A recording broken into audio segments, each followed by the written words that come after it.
ఈ దినము అనగా శ్రీ పరాభవనామ సంవత్సరము అనగా తెలుగు ఉగాది ఏదైతే తెలుగు సంవత్సరాది ఉందో ఈ ఉగాది అయిపోయిన అనంతరము యథాప్రకారము ఈ కైరుప్పల్ అనే గ్రామంలో సాంప్రదాయబద్ధంగా భద్రకాళి మాతకు తర్వాత వీరభద్ర స్వామికి మధ్యన ఈ పిడకలు ఒకరితో ఒకరు వేసుకోవడం అనేది జరుగుతుంది. దీన్ని ఇక్కడ నుగ్గులాట అని చెప్పేసి స్థానికంగా అంటారు.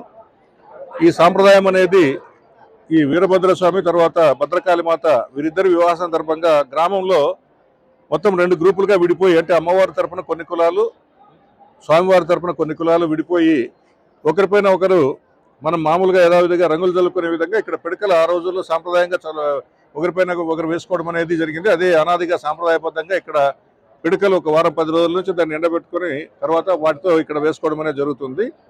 సో ఈ దినము సాంప్రదాయబద్ధ ప్రకారము ఈ కార్మంచి నుంచి గుర్రపు స్వారీ వచ్చిన తర్వాత తదనంతరము జరిగే ఈ నుగ్గులాట అనేది అద్భుతంగా సాంప్రదాయబద్ధంగా గ్రామంలోని 2 గ్రూపులు కూడా ఒకరిపైన ఒకరు పిడకలు వేసుకోవడం జరిగింది. సో ఈ పిడకల సందర్భంగా ఎలాంటి అవాంఛనీయ సంఘటనలు జరగకుండా ఉండేటందుకు ఆలూరు ఇప్పుడు ఆస్పరి సిఐ గారు లేనందువలన ఆలూరు సిఐ గారిని ఇన్ఛార్జిగా పెట్టడం జరిగింది.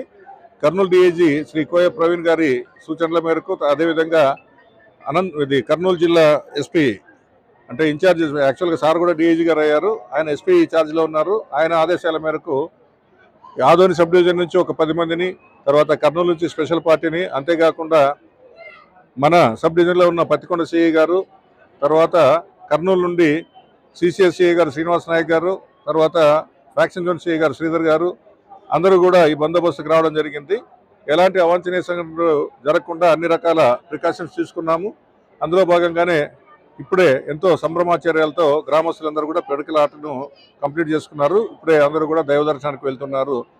ఇక ఒక అరగంటలో మొత్తం అంతా కూడా గ్రామస్తులంతా కూడా ఎవరి ఇళ్ళకి వాళ్ళు పోవడం అనేది జరుగుతుంది.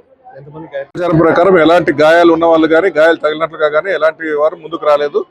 ఎలాంటి గాయాలు ఉన్న వాళ్ళు కూడా ఎక్కడ కనిపించలేదు. మీరు ఎవరైనా తీసుకొని వస్తే కూడా మేము దాన్ని ఏ విధంగా జరిగాయనేది చూస్తాం.